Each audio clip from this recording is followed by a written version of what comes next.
I also want to mention labels, and there is an assignment for you in Chapter 1 to listen to music, specific music. I think there's, well, just go on the website, go on Quality Connection, and look at those particular examples. The textbook cites symphonic music of John Williams, the composer for Star Wars and all those Indiana Jones type movies. Symphonic music that becomes popular. So is it pop music, or is it popular music, or is it orchestral music, is it classical music? It certainly could be all of those. You have an example in the textbook. They talk about how Bob Dylan and Joan Baez, the popular folk artists of the 60s, late 50s, early 60s, and as folk music became revived, there was a revival in America of the rural sound of folk music, the banjo and the plaintive sound of the folk singer singing about social issues, protest songs, songs about regular people, common people, and that became, these popular songs became folk songs. And then of course you have folk songs that become popular songs. So the book talks about Woody Guthrie and Pete Seeger and Bob Dylan, and how these popular musicians brought folk music as a genre to the masses, to the public, and became widely accepted as a popular style. I think another example we talk about is George Gershwin. Do you label George Gershwin's music popular music? It certainly was popular. Do you label it as classical? Well, some of his music was written for or transcribed for orchestra. Rhapsody in Blue. It's part of your assignment. Originally written for a concert band or a band, or a jazz band, I'm sorry. It was written for no strings, for horns. I think there was maybe a small string section, but certainly not a symphony orchestra. So you can take a look at that. Labels are convenient. We like to talk about, well, what kind of music do you like? Oh, I like country music, or I like everything but country music. Labels are convenient. I like hip-hop, or I like everything but hip-hop. Those two seem to really get a lot of attention. They're very different, aren't they? Music does represent certain clans and tribes of people, groups. They unite people into certain groups. And it doesn't necessarily have to be ethnic. It could be young people. Rock and roll, when it first came out, old people certainly didn't understand it. It could be people who have had more musical education. People who listen to classical music many times are people who have played an instrument, can appreciate the nuances and the aspects of a good classical orchestra or a chamber ensemble. Opera is another one. Some people just can't stand the sound of an opera singer. Other people really can appreciate it. So the functions of music, the labels, are a convenient thing, but they can also serve to confuse and just not help. So let's be aware of how we use labels, and certainly we'll be using a lot of labels in this class just for convenience sake. And finally, the music industry. Music is a vast moneymaker. And I'm not just talking about CD sales and record sales. I'm talking about music publishing. I'm talking about advertising.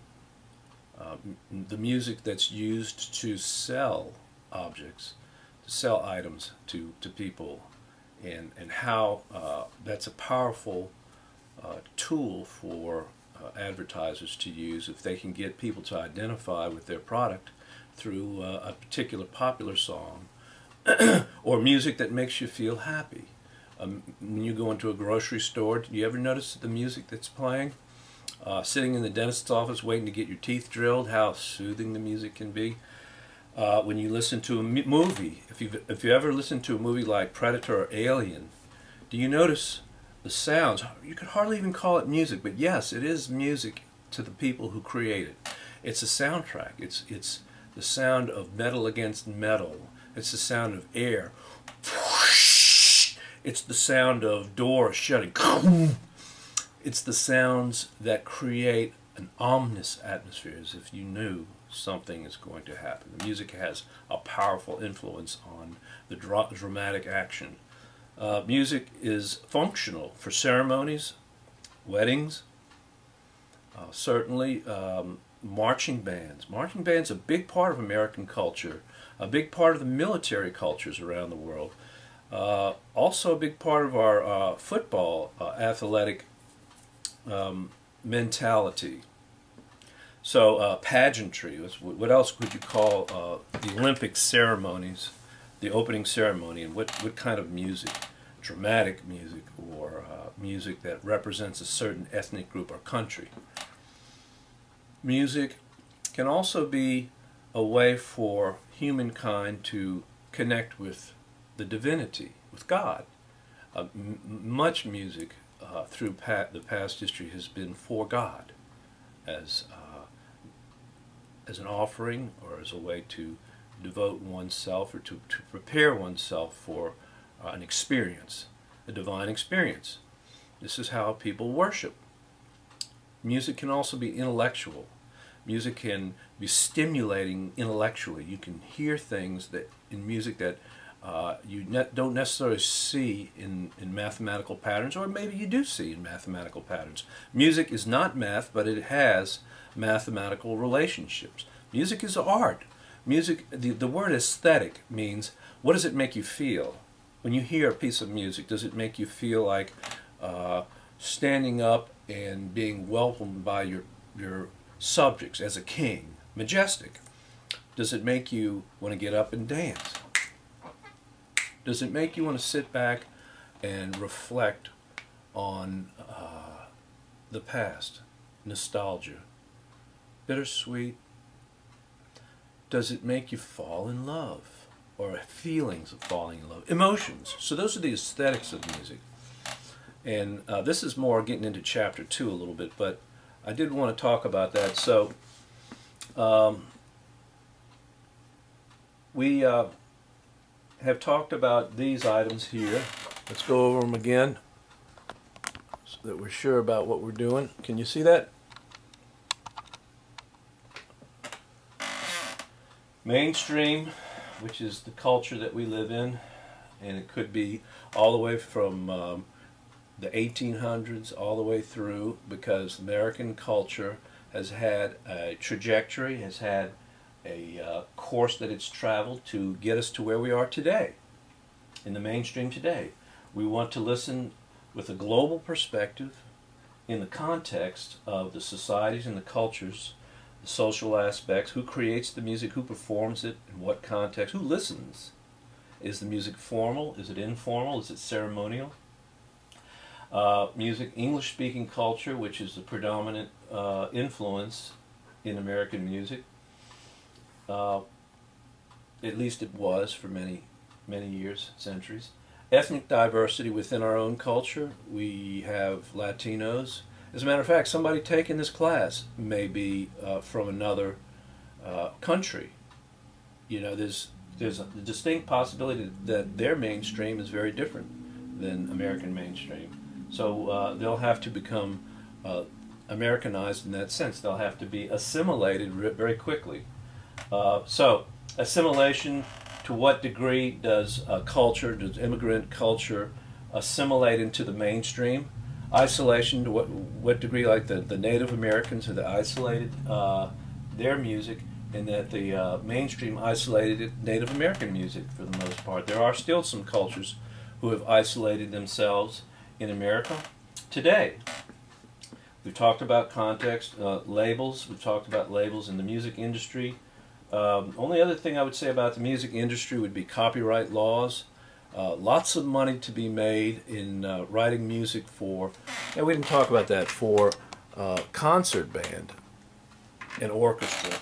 All throughout the public school system you have music, and you have programs in churches, music ministries, anywhere that you can think of that there is music, you have money to be made in. I guess we'll talk more about that. as we go along, patronage. What is patronage? Patronage is who's paying for the music. For a long time in Western Europe, throughout history, the Catholic Church was the main patron for music. And then it became the aristocracy, princes, dukes, electorates, then the towns. The middle class started to be able to afford it. And finally, artists were able to sell concert tickets and make money through subscription series, just like today. So somebody pays for the music or not. Music can be made by your neighbor next door. Music can be made in a garage band by teenagers who just love to do it. And house parties everywhere. So people, wherever you have music, you have at least a desire to be heard and a desire to create and to have purpose. So let me read something here real quick for you about one of the things I wanted to mention to you. Our world is rapidly changing before our eyes. Everyday technology in the digital age has transformed our lives at a pace that seems unrelenting. The speed of the transistor has enabled us to stay in touch, access information, and entertain ourselves as never before possible. Few of us can anticipate the next big technological thing, and those of us who can visualize the future are rewarded in dollars that dwarf even the highest paid CEO. Think Facebook. Think Google. Think all those young entrepreneurs in the Silicon Valley that are really cashing in on this technology. The world's population is growing at an astronomical rate, and as we are beginning to crowd each other out, our awareness and understanding of each other, our common needs, and awareness of our differences, our cultures, and our values become more and more important. News and news stories are coming at us at a staggering pace, and the quantity of information that can be accessed by any one individual at any given time has now far exceeded that information's usefulness. How much information do we need before we can actually put it to use? While some try to keep pace, there are others that simply try to cope by tuning out or turning into the myriad of games and game shows, entertainments, and other distractions that are abundantly available today. At the forefront of this march into the age of information is the reality between this technology and what it is about life that makes us human. What is it about us that makes it human? Is music even necessary? It certainly doesn't serve to get us out of legal trouble like a lawyer, or cure us of disease like a doctor, or even flush our toilets that a plumber would enable us to do. It doesn't put food on the table necessarily, does it? So what about music? We find ourselves asking, what is it about being human, being a person, a son, a daughter, a brother, sister, a pastor, a member of a community, a mother, a father, a leader, a teacher? What is it that affirms life and makes it worth living? And then we can wonder about the universality of this question and ask, how is this affirmation of life common to all people, everywhere? So with that, I thank you, and I'll be talking to you later.